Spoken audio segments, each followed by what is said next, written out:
Hi hello friends, welcome to Haji's kitchen. இன்றைக்கி நம்ம கிச்சனில் எங்கள் வீட்டு ஸ்டைலில் மட்டன் குழம்புலேருந்து பீசஸை எடுத்து மைல்டான ஃப்ளேவரில் ஒரு சுக்காவும் செய்யலாங்க. இது குழந்தைங்கலேருந்து பெரியவங்க வரைக்கும் விரும்பி சாப்பிடுவாங்க. ரொம்ப சூப்பராக இருக்கும்.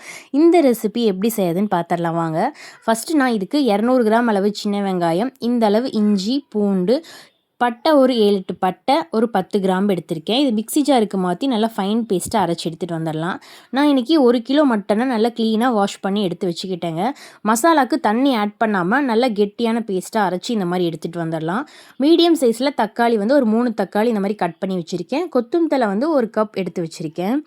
இப்போ ஒரு குக்கரில் தேவையான அளவு கடலெண்ணெய் ஆட் பண்ணிவிட்டு, எண்ணெய் நல்லா சூடானதுக்கப்புறம் நம்ம அரைச்சி வச்சுருக்கோம் இல்லையா, அந்த சின்ன வெங்காயம் இஞ்சி பூண்டு பேஸ்ட்டு இதை ஆட் பண்ணிவிட்டு பச்சை வாசம் போகிற அளவு நல்லா வதக்கி விட்டுக்கலாம். இது நல்லா பச்சை வாசம் போனால் தான் குழம்பு நல்லா டேஸ்ட்டாக இருக்கும். ஸோ டைம் எடுத்து நல்லா வதக்கி விட்டுக்கோங்க. இந்த அளவு நல்லா வதங்கி வந்ததுக்கப்புறம் 1/4 டீஸ்பூன் மஞ்சள் தூள் ஆட் பண்ணிவிட்டு, தேவையான அளவு கல்லுப்பையும் ஆட் பண்ணி நல்லா மிக்ஸ் பண்ணி விட்டுக்கலாம். இந்த குழம்பு ரொம்ப மைல்டான ஃப்ளேவரில் தான் இருக்கும். சாப்பிட ரொம்ப டேஸ்ட்டாக இருக்குங்க. கண்டிப்பாக ட்ரை பண்ணி பாருங்கள். இப்போ மசாலா இந்த அளவு வதங்கி வந்ததுக்கப்புறம் நம்ம கட் பண்ணி வச்சுருக்க தக்காளி கொத்தமல்லி இலையும் ஆட் பண்ணிவிட்டு, தக்காளி நல்லா மசிஞ்சு வந்துடணும். குழம்புல இருக்கிறதே தெரியக்கூடாது. ஸோ தோல் உறிஞ்சு நல்லா மசிஞ்சு வர அளவு நல்லா வதக்கி விட்டுக்கலாம். இந்த அளவு நல்லா வதங்கி வந்ததுக்கப்புறம் நம்ம எடுத்து வச்சுருக்க மட்டன் பீசஸையும் ஆட் பண்ணிவிட்டு, மசாலா கூட ஒரு 2 செகண்ட்க்கு நல்லா மிக்ஸ் பண்ணி விட்டுறலாம். ஏன்னா அப்போ தான் மட்டனோட பச்சை வாசம் அடிக்காது. எப்போயுமே நீங்கள் என்ன கிரேவி ஆகட்டும், குழம்பாகட்டும், பிரியாணி ஆகட்டும், எது செஞ்சாலுமே மட்டன் கூட மசாலாவை ஒரு 5 நிமிஷம் நல்லா வதக்கி விட்டுட்டு, அதுக்கப்புறம் தேவையான அளவு தண்ணி ஆட் பண்ணிக்கோங்க. இப்போ நான் ஒரு 5 நிமிஷம் நல்லா மிக்ஸ் பண்ணி விட்டுட்டு, தேவையான அளவு தண்ணி ஊற்றி மூடி விட்டு ஒரு 7 விசில் விட்டால் போதும். மட்டன் நல்லா சாஃப்டாக குக் ஆயிரும். இந்த கேப்பில் நான் ஒரு பெரிய சைஸ் தேங்காவை அரைச்சி கெட்டியான தேங்காய் பால் எடுத்துகிட்டு வந்துட்டேங்க. கூடவே 1 ஸ்பூன் மல்லித்தூள், 1 ஸ்பூன் மிளகாய்த்தூள் எடுத்து வச்சுருக்கேன். நம்ம இது கூட முருங்கைக்காய், உருளைக்கிழங்கு எல்லாமே ஆட் பண்ணலாம். பட் நான் இன்றைக்கி எதுவும் ஆட் பண்ணாமல் தான் செய்கிறேன். நீங்கள் முருங்கைக்காய், கத்திரிக்காய், உருளைக்கிழங்கு இது 3மே ஆட் பண்ணலாங்க. ரொம்ப டேஸ்ட்டாக இருக்கும். மட்டன் பீசஸ்லாம் ரொம்ப சாஃப்டாக குக் ஆயிடுச்சு. இப்போ நம்ம எடுத்து வச்ச மல்லித்தூள், மிளகாய்த்தூள் ஆட் பண்ணிவிட்டு ஒரு செகண்ட் இப்படி நல்லா மிக்ஸ் பண்ணி விட்டுட்டு, நம்ம எடுத்துகிட்டு வந்தோம் இல்லையா தேங்காய் பால், அதை ஆட் பண்ணிக்கலாம். நம்ம காய் போடுற மாதிரி இருந்துச்சுன்னா காயை இந்த ஸ்டேஜில் ஆட் பண்ணிவிட்டு, காய் நல்லா வெந்ததுக்கப்புறம் தான் தேங்காய் பால் ஊற்றணும். ஏன்னா தேங்காய் பால் ஆட் பண்ணிவிட்டு ரொம்ப நேரம் குழம்பு கொதிக்கக்கூடாது. ஸோ அதனால் நீங்கள் காய், உருளைக்கிழங்கு, முருங்கைக்காய் இந்த மாதிரி ஆட் பண்ணுற மாதிரி இருந்துச்சுன்னா மல்லித்தூள், மிளகாய்த்தூள் கூட ஆட் பண்ணிவிட்டு கொஞ்சமாக தண்ணி ஆட் பண்ணி காய் நல்லா வெந்ததுக்கப்புறம் ஃபைனலாக தேங்காய் பால் ஆட் பண்ணிவிட்டு ஒரு 10 நிமிஷம் கொதிக்க வச்சிங்கன்னா சூப்பரான மட்டன் குழம்பு ரெடி ஆயிருங்க.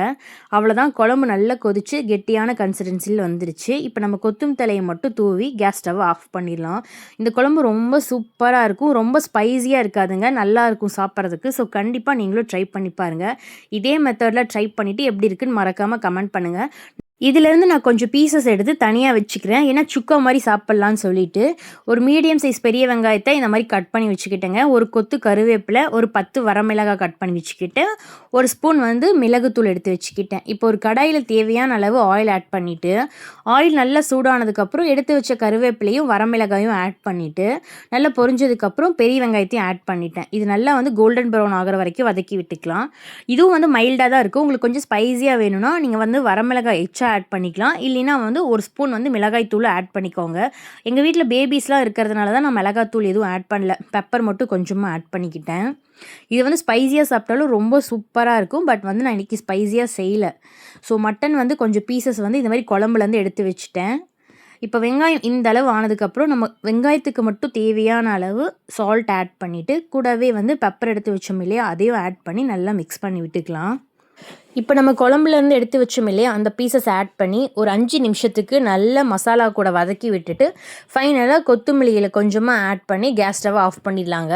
இந்த சுக்கா நம்ம குழம்புலேருந்து எடுக்கிறதால சும்மா செஞ்சுருக்கேன். உங்களுக்கு மட்டன் சுக்கா பர்ஃபெக்டான ரெசிபி வேணும்னா நம்ம சேனலில் நிறைய சுக்கா ரெசிபிஸ் போட்டிருக்கேன்.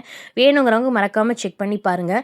இந்த சுக்கா ரொம்ப மைல்டாக இருக்கும். குழந்தைங்க கூட விரும்பி சாப்பிடுவாங்க. அந்தளவு டேஸ்ட்டில் இருக்கும். நீங்களும் கண்டிப்பாக ட்ரை பண்ணிவிட்டு எப்படி இருக்குன்னு மறக்காமல் கமெண்ட் பண்ணுங்கள். இந்த மாதிரி ரெசிபி வீடியோஸ் மட்டும் இல்லாமல் ஸ்கின் கேர் ப்ராடக்ட்ஸோட reviews, baby weight gain videos, டிமார்ட்டில் கரண்ட்டில் இருக்க ஆஃபர்ஸ், அமேசானில் இருக்க ஆஃபர்ஸ்லாம் நான் அப்பப்போ அப்லோட் பண்ணிகிட்டே இருக்கேன். ஸோ உங்களுக்கு வேணும்னா மறக்காமல் நம்ம சேனலை சப்ஸ்கிரைப் பண்ணிக்கோங்க.